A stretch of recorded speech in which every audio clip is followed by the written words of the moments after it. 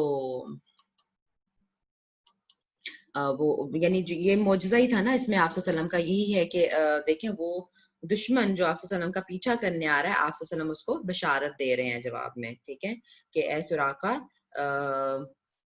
تم جو ہے وہ کسرا کے کنگن پہنو گے. اس کسرا بادشاہ کا ٹائٹل نام ہے, میں نے آپ پہلے بھی بتایا.